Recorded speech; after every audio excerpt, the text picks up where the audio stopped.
guys, it's Jordan and welcome back to my channel. Today I'm going to bring you my most anticipated releases for the spring of 2018. This is a video I do every January and July to tell you the books that I am most excited for that are coming out in the first half and the second half of the year. Being that it is January, it is time to talk about the new releases for 2018. I have my list here. Very organized. This is a new thing for me. I'm trying to be more organized this year. It's one of my personal goals because that is a life that I do not lead. I have quite a few books on here, so let's just go ahead and get right into it. First on my list is Batman Nightwalker by Marie Lu. This is the second book in the DC Icons series. The first one we got last fall, and that was Wonder Woman by Leigh Bardugo. I think the whole premise of this series is to discover different iconic DC icons.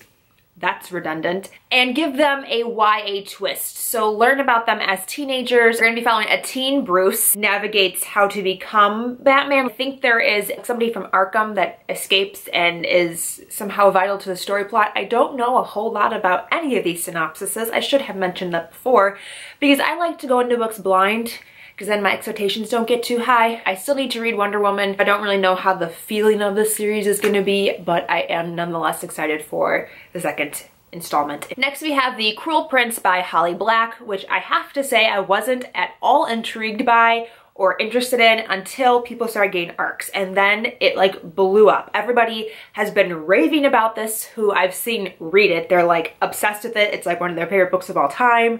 All I know is it has to do with fairies. I've just seen amazing things about it, and I've never read a Holly Black book before. I've read her co-authored work with Sandra Clare, the middle grade magisterium series, but I've never read anything by her individually, so I'm really excited to try her writing for the first time. And I'm also just really excited about this because I really like fairy books. Okay, to be honest, really the only fairy books I've read are Sarah J. Maas's fairy books, and those are more like elves from Lord of the Rings, so I'm excited to see a different take on the Fae folk. I hear that Holly Black is like really obsessed with Fae, so I'm expecting this to be amazing considering how well versed she is in like writing about fairies. So I'm super excited for this one coming out. Then we also have Wires and Nerves Volume 2 Gone Rogue by Marissa Meyer. This is the second installment in the Ico graphic novel. I think it's just a duology. I just recently acquired Wires and Nerves and I haven't read it yet because I'm not yet at that point in the Lunar Chronicles that I can read it. But I am rereading the Lunar Chronicles right now and I'm really enjoying it, hoping that I really enjoy the first one. I don't do so well with graphic novels. I'm still really excited about it because I really like Ico as a character. Next we have Immortal Rain by Morgan Rhodes, which is the sixth and final book in the Fallen Kingdom series. And I've had a roller coaster of a ride with this series. The first book I was underwhelmed by. I liked the second and third ones better. The fourth one was my favorite and I thought we were going places. And then Crystal Storm came out and shattered my hopes and dreams. I have read 5 books in the series. There's one more coming out, so I have to finish it off. I gotta know how it ends. Even though I feel like it's going to be incredibly unsatisfying, because the last book was so unsatisfying. I'm not as excited for this as I was for Crystal Storm. Next we have the Dark Colleen by Cressley Cole, which is the 5th book in the, what is this series called? Arcana Chronicles. It's been on Goodreads as coming soon for over a year. It actually has an official release date on Goodreads. I don't know how accurate that is. I don't know if it's actually gonna happen, but I'm hopeful. I don't know if this is the final book or if there's going to be more after this. It is one of my favorite series about like a centuries old game involving the tarot cards and like personified versions of the tarot cards, and it takes place after the apocalypse. It's really fun. It's super trashy. I love it so much, and so I'm excited to finally get more content in it. Next on my list I have Sight Witch by Susan Dennard, which is the next book in the Witchland series, although it's not technically like a full installment in the Witchlands. It's like a novella side story and it follows one of the main characters. What is her name? It starts with an R. Ryber.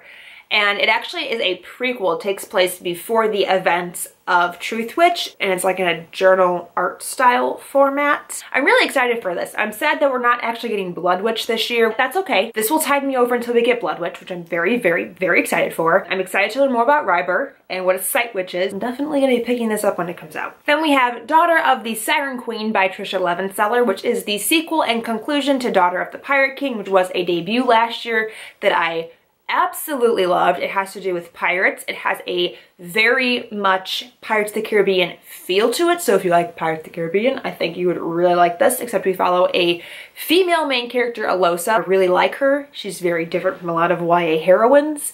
And I just really like this entire pirate concept. This is like actual pirates and it's fantastic. So I'm so excited to read the sequel. Next we have Obsidium by Amy Kaufman and Jay Kristoff. This is the third book in the Illuminae Files, and I also think it is the final book in the Illuminae Files, which is this amazing science fiction story that is told in this document case file format, all confidential files, video surveillance and IMs and chats, and the actual presentation of the book is so unique. It's half the experience. It was supposed to come out last fall and I got pushed back. I'm just really excited for this book. I hope that it is done just as well as the first two. I'm sure it will be. I was a little sad that it got pushed back. Also, this cover is beautiful. I love the color choice for this one. Next on my list is Arusha and the End of Time by Roshni Chokshi. I've never actually had to pronounce her name out loud before. This is a new middle grade series from her. She's also the author of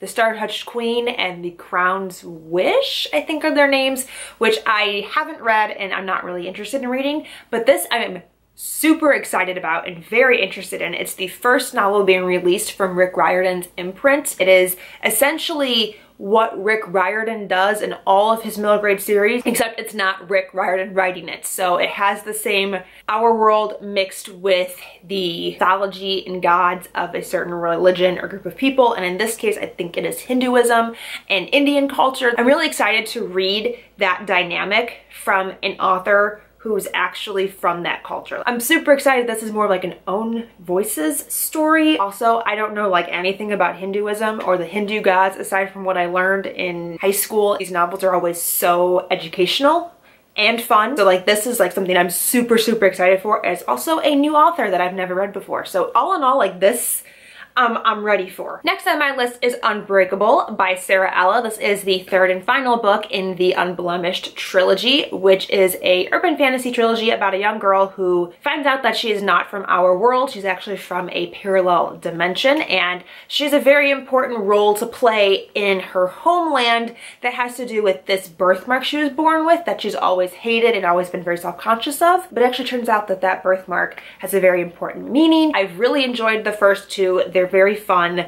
They're very like true urban fantasy novels. I really like how the last one ended. Things went a direction that I was not expecting, so I'm very excited to see everything is resolved. How many times have I said very excited in this video so far? Too many. Highly anticipating the release of this. Does that sound better than very exciting? We also have The Burning Maze by Rick Riordan, which is the third book in the Trials of Apollo series. And I have not read the second book, but I really enjoyed the first book and I love Rick Riordan in general and all of his stuff. So I still obviously really want this in my hands. I'm hoping to be caught up with the series by the time this comes out so that I can actually read this one this time. Apollo at the end of the Heroes of Olympus gets cast off of Olympus. He very much angers his father Zeus, and in order to have his godliness restored, he has to go through a bunch of trials, and that is the series. So Apollo is trying to become a god again, and Apollo is one of the best main characters. I really love him. He's incredibly hilarious. Just gotta do a little stretching here. Also by Rick Riordan, we have Brooklyn House Magician's Manual, which is finally a guide to the Egyptian world from the Kane Chronicles. This is something that I have been wanting since I read the Kane Chronicles so many years ago. It's about time we get a guide to the Egyptian world because I feel like the Egyptian world is the most confusing of Rick Riordan's worlds, the most complex, and definitely the one that I grasped the least while reading it. So the fact that we are finally getting a manual guide about it makes me so happy. Next we have A Court of Frost and Starlight by Sarah J. Maas. This is technically supposed to be a novella that bridges the first three books in the ACOTAR trilogy with the second three books in the ACOTAR trilogy, but knowing Sarah J. Maas, this is probably going to end up being a 300-page book and not a novella. This is the final thing that we're getting narrated from Rhys and Feyre's point of view. It takes place on the winter solstice, which is Feyre's birthday. Chronologically takes place after the events of ACOWAR and how the gang is recovering from the events of ACOWAR. I can't wait to see what the next book in the series will be, like whose POV we're going to be following. Really hope it's Nesta. Next we have Legendary by Stephanie Garber, which is the second book in the Caraval series or duology. I'm not actually sure what this is going to end up being. I really felt lukewarm about Caraval. It was a very average YA fantasy. The only reason I am putting this on my list is because it's actually not following Scarlet, who is the main character of Caraval. It is going to be following her younger sister Donatella, who I found to be way more interesting, and I liked Donatella's character a lot more than I liked Scarlet. And I also really liked the way that Caraval ended with seed planted for what could possibly happen with Donatella in this book. That is the main reason why I'm checking this out. We have Save the Date by Morgan Matson. We are getting a new Morgan Matson book this year, and I am so excited because she's my favorite contemporary author. The main character sibling is getting married, and the wedding planner who is planning the siblings' weddings, like nephew, comes to help, and she starts developing feelings for the nephew, and a lot of chaos ensues and things go very, very wrong. This was supposed to come out last year, but it got pushed back a whole year, unfortunately. Then we have From Twinkle with Love by Cindy Menon, who is also the author of When Diplomat Rishi, which I really enjoyed this year, so I'm excited for her new work. I don't actually know what this is about at all. Like, I have no idea. All I know is the cover is really pretty. I really enjoyed her first book, but I don't have any idea what this is about. We have Neverworld Wake by Marisha Pessl, which is her new YA novel that I know nothing about other than it's written by Marisha Pessl, who also wrote Night Film, which I really desperately want to read. That's all I know about this book. Night Film is a murder, mystery, suspense, thriller type of novel, so I'm assuming that's what this is too. I don't want to read the synopsis. I want to go into this totally blind. I just want to be surprised by this book. Next we have Reaper at the Gates by Sabaa Tahir, which is the third book in the Ember in the Ashes series. This series is a YA fantasy that's supposed to be like Roman influenced, and I don't see that Roman influence at all. I also have very lukewarm feelings about this series. There's parts of it that I really, really enjoy. There's parts of it that I really could care less for. Going into this one a little bit less excited than I was for the last one.